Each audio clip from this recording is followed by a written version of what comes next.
el año en el que el reloj se detuvo.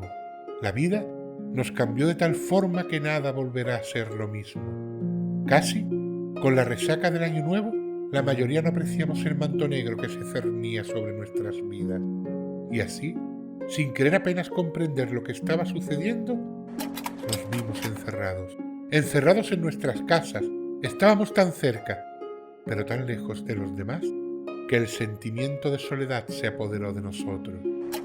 Empezamos a ver cómo esa generación que tanto luchó por el futuro, que pasó hambre, que vivió guerras y se levantó una y otra vez, nos iba abandonando, dejándonos huérfanos y sin un referente que nos dijese cómo se repone uno de los sufrimientos que te rasgan el alma, cosa en las que ellos tenían una cátedra.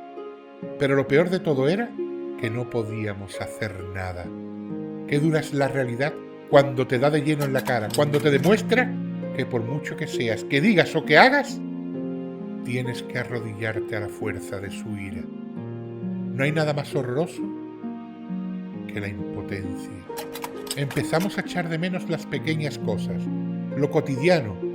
No anhelábamos grandes sueños de riqueza u ostentación. Nos bastaba con imaginar un simple paseo bañados por el sol a la caída de la tarde. Empezamos a descubrir cómo los verdaderos héroes no llevan capas o antifaz para ocultar su identidad, sino que se escudaban tras simples mascarillas de tela o papel para intentar salvar la vida de los que más lo necesitaban, aun a riesgo de las suyas propias. Y tenían que agachar la cabeza y llorar más de una vez en silencio, porque lo único que podían hacer es acompañar el alma que se va intentando minimizar la angustia de partir sola, sin el calor de sus seres queridos. Los aplaudimos, sí, cada tarde, cada día, durante la guerra que nos tocó vivir. Unos nada más con la fuerza moral que podíamos insuflar a las tropas, y los soldados, sin armas, casi sin escudos, dieron incluso sus vidas por ser la tabla de salvación de los que se ahogaban y sucumbían ante este enemigo sin igualdad de condición.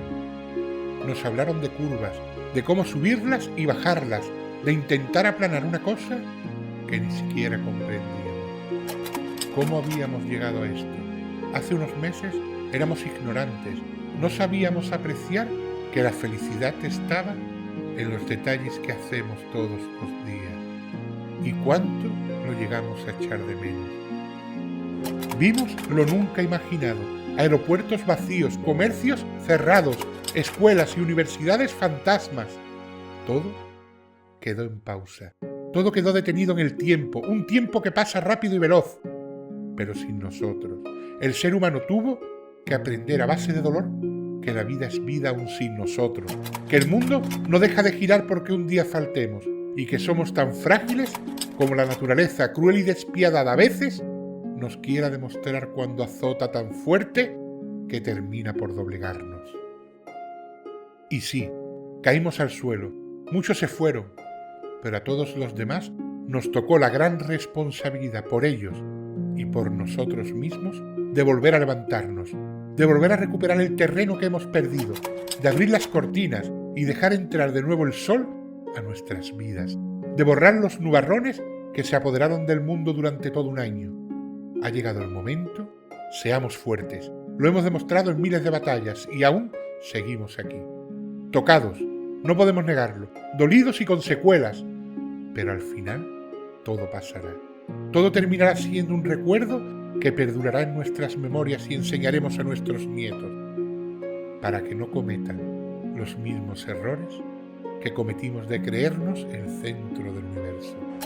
Este vídeo va dedicado a todos esos seres queridos que hemos ido dejando en el camino durante este duro año. A todas esas almas que se nos han escapado como si fuese aire entre los dedos. Por ellos y para ellos, sois y seréis el recuerdo de que 2020 existió, aun cuando muchos intenten hacer olvidar que esto nunca pasó. Soy Triunarts. Buenas noches.